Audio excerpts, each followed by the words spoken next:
What is up guys, Stark here. In today's character spotlight, I am taking a look at Leonardo da Vinci. Now, she should be a character that you're all familiar with, as she has her own workshop in the game and, you buy items from her.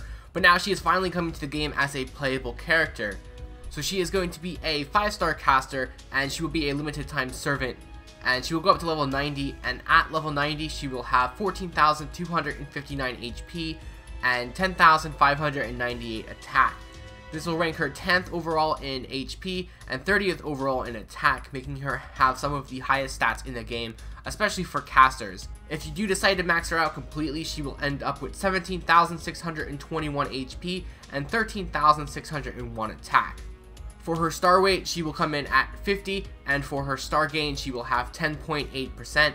For her Noble Phantasm gain on attack, she will have 0.54%, and on defense, she will have 3%. So moving on to her servant skills, first up is going to be the Inherent Wisdom EX.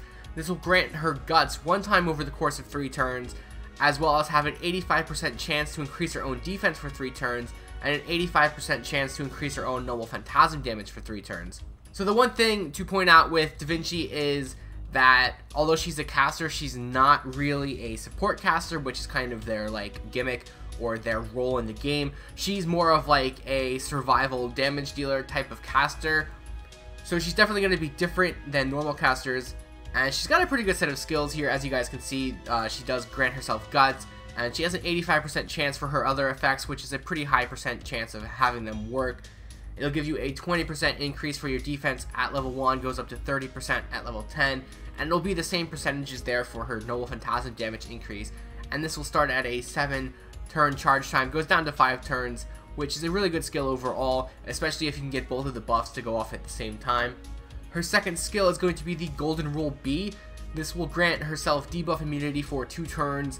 It will also recover her own HP every turn for 3 turns, and it will charge her Noble Phantasm gauge by 10% for 3 turns. So again, this is another skill to help her survive the battle, and getting a 10% increase in your Noble Phantasm gauge over the course of 3 turns is really nice. So you're going to have that 30% gauge just by using this skill. So at max level, you will be healing 1000 HP, and this will sit on a 6-turn max charge time. And then for her third and final skill, it is going to be the Pioneer of the Stars EX. So this will charge her own Noble Phantasm gauge, as well as apply Ignore Invincibility on herself for 3 turns, and it will grant her 10 critical stars. So this is a very good skill in the fact that it can increase her own Noble Phantasm gauge. So at level 10, this will be a 50% increase to her gauge. If you combo that with her second skill, you'll have an 80% gauge increase for yourself. So you're going to have to find a 20% increase to your gauge somewhere along the lines, whether it be from arts cards, whether it be from other skills, or being attacked, or whatever. You're just going to need 20% for your gauge to be filled in order to use your Noble Phantasm, and generally speaking, that is going to be quite easy for her to get. There are definitely a lot of ways to get that 20% to your gauge. Outside of that though, she will also have the Ignore Invincibility for 3 turns, which is very nice, and then granting yourself 10 critical stars is also going to be a nice bonus to have. So she has a lot of different effects for her skills. Overall, it is a pretty solid set of skills. However, she just kind of, it's not weird that she's a caster, but her kit of skills and the way she works as a caster definitely makes her not as valuable as, say, if she was a different class, like an archer or a saber or something. Not that she would be, but I'm just saying, the type of character she is definitely makes her wish she was a different class. Overall though, she's still, as a caster damage dealer, she's definitely not bad though. Moving on here to her passives, she has 2 passives, and they're going to be the standard caster passives. First one's going to be Territory Creation A, which will increase her arts card effectiveness by 10%, and the second one is Item Construction A, which will increase her debuff success rate by 10%. So now moving on to her Ascension. For her first Ascension, she's going to need 5 caster pieces and 100,000 quantum pieces. For her second Ascension, she's going to need 12 caster pieces, 8 Eternal Gears, and 300,000 quantum pieces. For her third Ascension, she's going to need 5 caster monuments, 8 Phoenix Feathers, 2 Spirit Roots, and 1 million quantum pieces. And then for her final Ascension, she's going to need 12 caster monuments, 4 Spirit Roots, 5 Scarab of Wisdom, and 3 million quantum pieces. And then moving on to her skill enhancements, to max the skill up from 1 to level 10, you are going to need 17 gems of caster, 17 magic gems of caster, 17 secret gems of caster, 12 phoenix feathers, 15 eternal gears, 24 forbidden pages, 15 black beast grease, 1 crystallized lore, and 54,400,000 quantum pieces.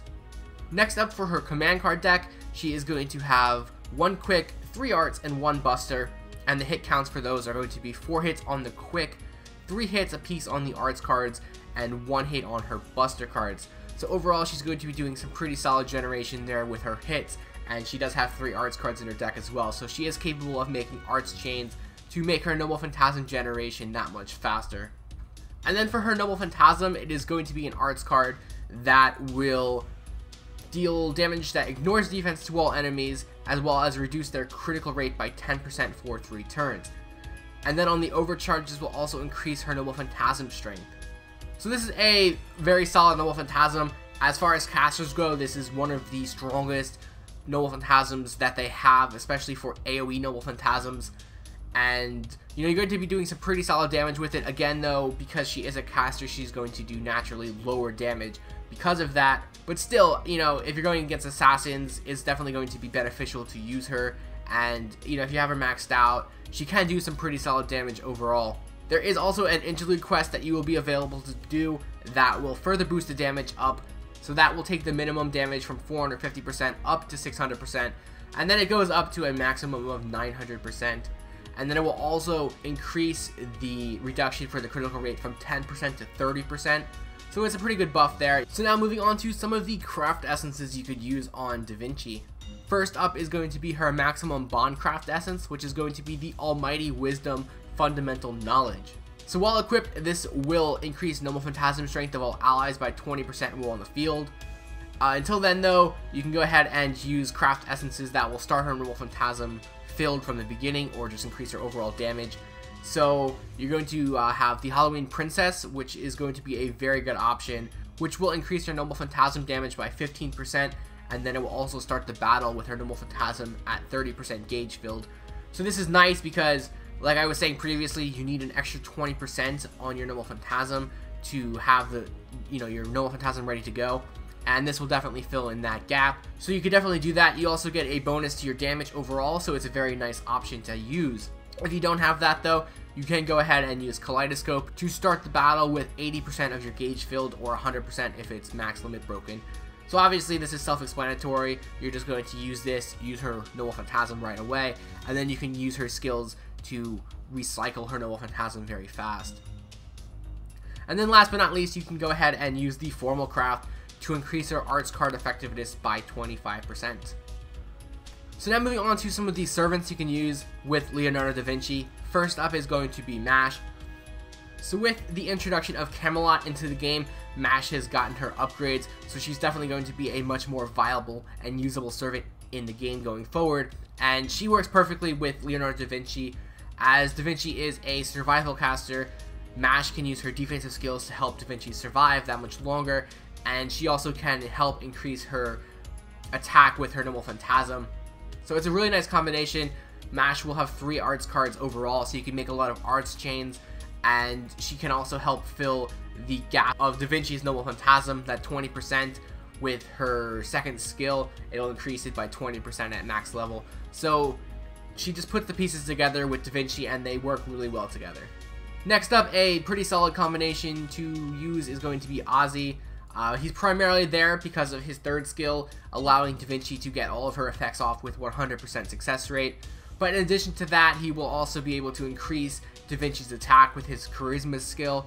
So they do work pretty well together. He doesn't have a full arts deck, so you're going to be missing out on maybe some arts chains, but he does make up for it with his skills and combination. Next up, we have Tamino no Mae, who obviously is going to be an ideal choice for Da Vinci, being a arts card character. And Tamino no Mae is ideal to pretty much any arts deck character out there. She can help increase Da Vinci's arts card effectiveness, she can heal her, she can do arts chains, she can reduce the cooldowns of her skills, increase the Noble Phantasm gauge, again to make up for the 20% void that Da Vinci has. Again, the 20% isn't really that much for Da Vinci to make up, but just having other ways of generating it is just going to be helpful overall. And then last but not least, we have Waver, who, again, he's there. You know, he can increase defense to help Da Vinci survive, increase the attack to help Da Vinci do damage, increase Noble Phantasm gauge. He has arts cards to help chain for arts chains for Noble Phantasm generation. Overall, again, you know, Waver is just one of the best support characters in the game, and he will definitely work very well with Da Vinci. So now moving on to the actual star rankings, and this will be the first time that I guess am a little bit more lenient with the amount of stars I give out. Anyway, for her stats, she gets 5 stars. She has some of the best stats in the game, and she has some of the best stats for casters, so she's going to get 5 stars there for that. For her skills, I'm giving her 3.5 stars. If she was a different class, she would probably get a 4-star ranking in this, but as a caster, which is primarily a support class, she really falls short of supporting at all. Most of her skills are very selfish, and while they're good, they do a lot of different effects.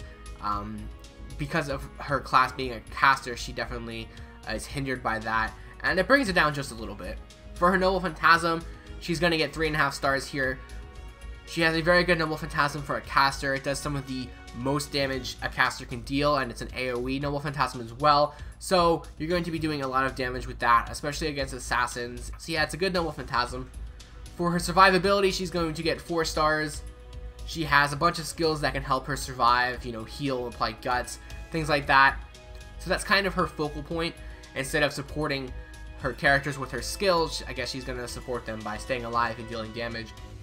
As for her versatility, she only gets 3 stars here. And again, this is primarily because as a caster, she has no support skills at all. All of her skills are selfish and target herself, so she doesn't offer much to the team at all.